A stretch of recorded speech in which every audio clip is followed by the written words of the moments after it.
Olá, tudo bem? Estamos aqui, mais uma vez, para mais uma videoaula. A videoaula de número 9 de Educação Física para as turmas do 6º e 7º ano. O meu nome é Wallace Rodrigues e hoje vamos fazer uma breve revisão dos conteúdos, porque nós já tivemos várias videoaulas até aqui. Nós estamos na nossa 9ª videoaula. Então vamos fazer algumas revisões de alguns conteúdos e alguns conceitos que nós aprendemos até aqui. E lembrando a todos vocês que essas nossas videoaulas estão sendo todas fundamentadas na apostila que nós seguimos na rede municipal. Vamos recordar inicialmente da aula passada, tá? Onde nós abordamos nela o processo de formação de energia nos músculos, né? Um conceito muito importante que nós temos que entender. Abordamos também as estruturas do corpo dentro desses processos químicos, tá? Para a nossa produção de energia. Educação física é movimento, e movimento necessita de energia. Bom, relembrando então todas essas videoaulas que nós tivemos até aqui, vamos lembrar que nós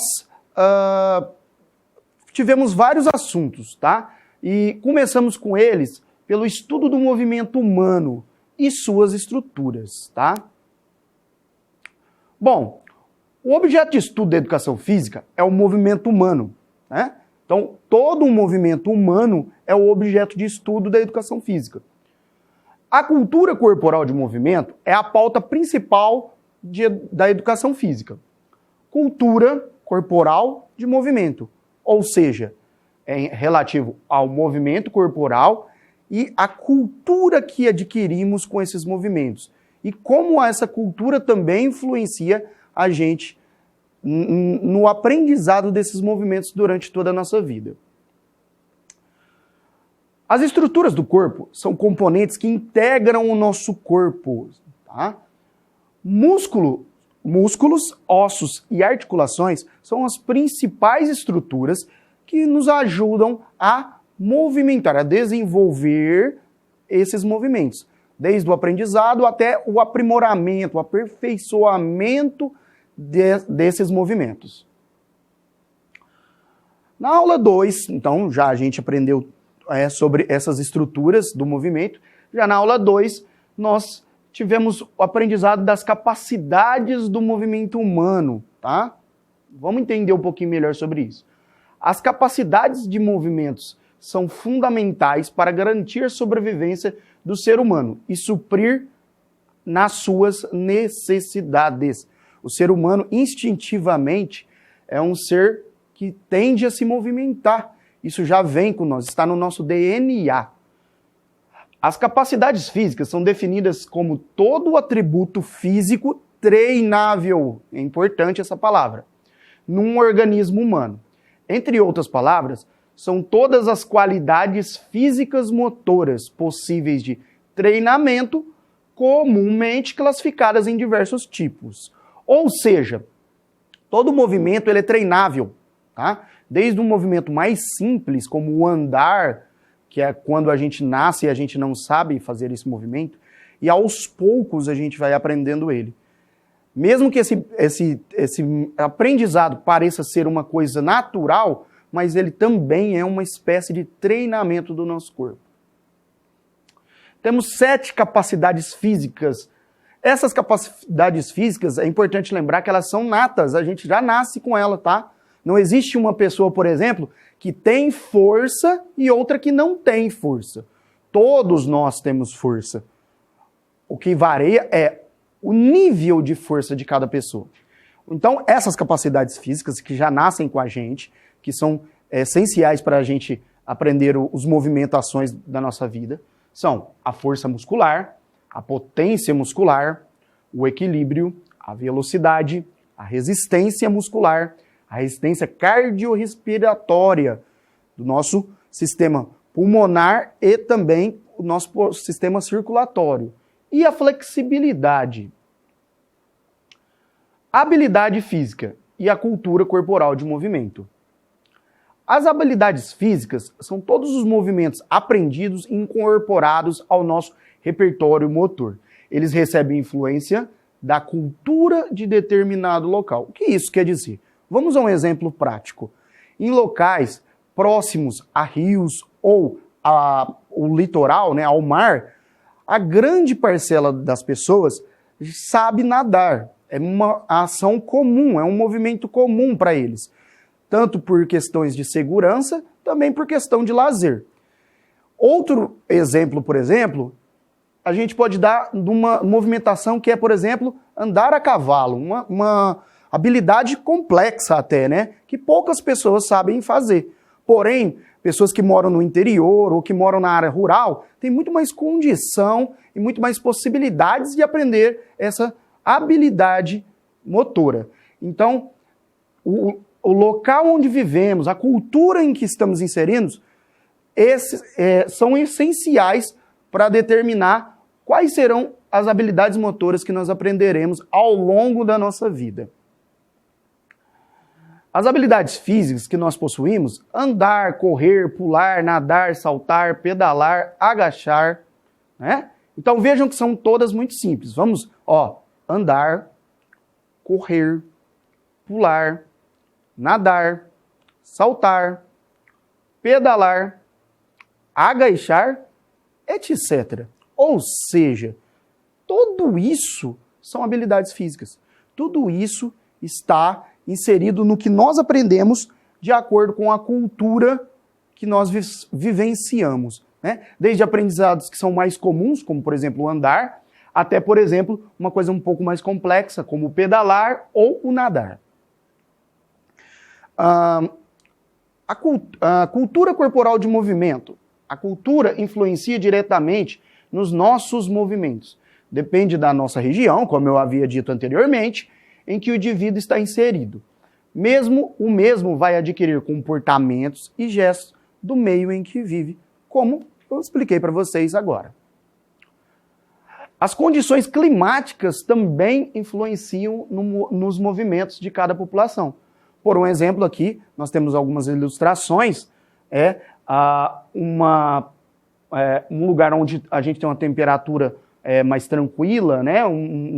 Temperatura mais alta. Temos, por exemplo, práticas ao ar livre, né? Práticas ao ar livre de esportes. Enquanto que em alguns outros lugares, como por exemplo, em lugares frios, eles têm outras práticas, né, de movimento, tanto esportivas quanto no dia a dia deles. E também aqui temos um exemplo do litoral, onde também, como eu tinha citado antes, influencia em outras práticas. Vamos lá. Lazer e suas diversidades. Foi uma outra coisa que a gente estudou também. O lazer é o tempo livre de que se dispõe uma pessoa. Trata-se dos momentos em que não se trabalha, ou pelo menos não de forma obrigatória. Ou seja, lazer é aquele famoso tempo livre que eu tenho para mim. Pode definir o lazer como o tempo recreativo que o indivíduo pode organizar e usar da forma que bem entender. O lazer não só exclui as obrigações do dia a dia, mas também o tempo despendido para satisfazer as necessidades básicas, como comer ou dormir. Ou seja, necessidades básicas, comer, dormir, se higienizar, tudo isso não é lazer. Lazer é aquele tempo que você tem livre para fazer as coisas que você sente vontade, as coisas que te agradam. E temos dois tipos de lazer, o lazer ativo e o lazer passivo. O lazer ativo é aquele lazer onde a gente vai fazer algo em que temos mais interação, mais movimentação. Então, o lazer em que o participante é receptor de estímulos e é baseado em jogos, brincadeiras, atividades, todas essas coisas, ou seja, todas as coisas que a gente precisa fazer alguma coisa que haja mais movimentação, né? Passear, andar de bicicleta, né? Todas brincadeiras, jogos, todas essas coisas são lazer ativo. Mas também existe o lazer passivo. O lazer passivo é aquele em que um participante, ele unicamente recebe os estímulos, ele não pratica alguma ação. Ele é pautado no entretenimento e nas atividades intelectuais, como, por exemplo, assistir a filmes, ouvir música, navegar na internet e conversar com pessoas, ler um livro também. Essas ações são lazer passivo. É lógico, ambos são bons, mas o lazer ativo sempre vai proporcionar melhores coisas para o nosso corpo. Tá? Então aqui o lazer ativo, biologicamente, traz mais benefícios do que o lazer passivo. Tá? Conforme o tempo, também o mundo em que vivemos foi modificando, e foi modificando assim também como a gente pratica o nosso lazer, né? A gente às vezes não tem tantas áreas verdes, temos mais construções e instalações, e a gente aprendeu a se adequar para usufruir do nosso lazer. As estruturas do corpo e sua relação com o movimento.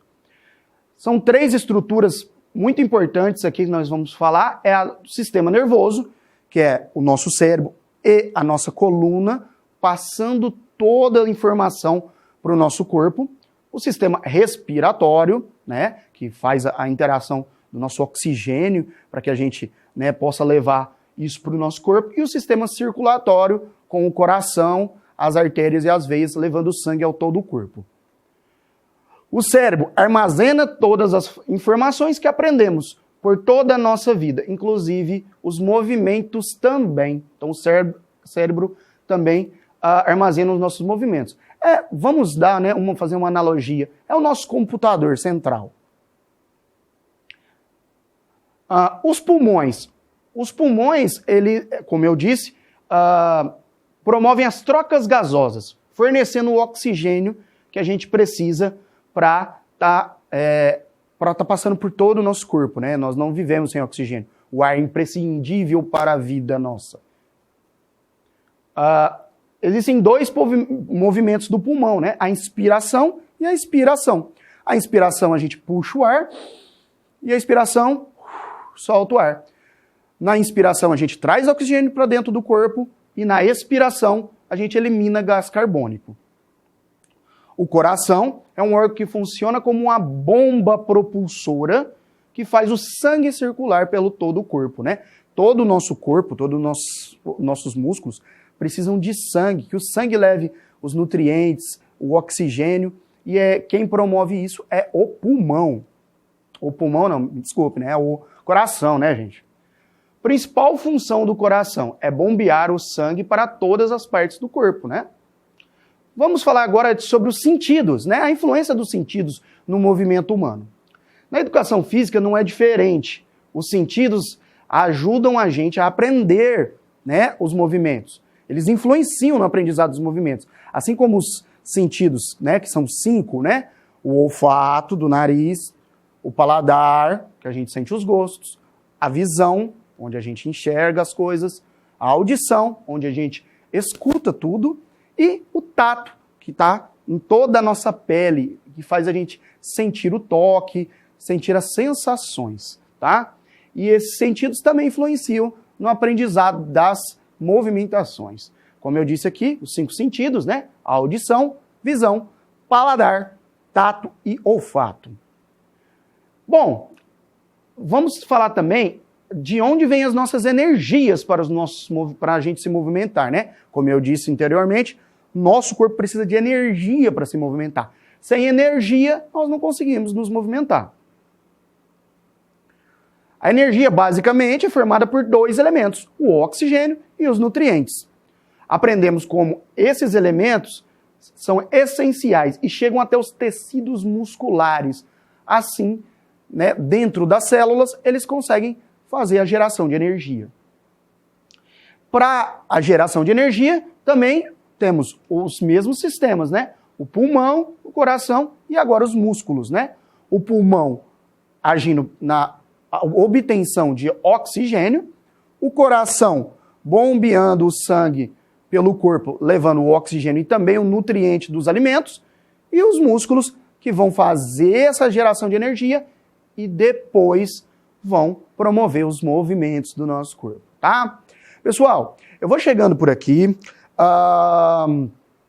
vou deixando o recado de sempre para vocês, de usar máscara, né?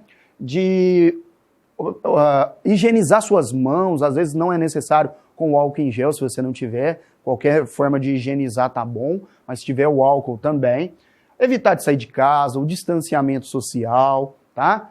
Tudo isso para a gente evitar a proliferação do vírus e que a gente acabe isso o mais rápido possível, para a gente voltar para a escola e voltar a estudar. E além de aprender a parte teórica da nossa educação física, voltar à prática da educação física, que isso é o melhor de tudo, né? Procurem tentar praticar atividades no ambiente que você tenha, com as coisas que você tem à mão, mas não deixem de se movimentar, tá? Uma caminhada, uma corrida de leve em algum lugar, alguns movimentos, como por exemplo um alongamento ao acordar, ou brincadeiras com seus animais de estimação, com seus irmãos, com sua mãe, com seu pai.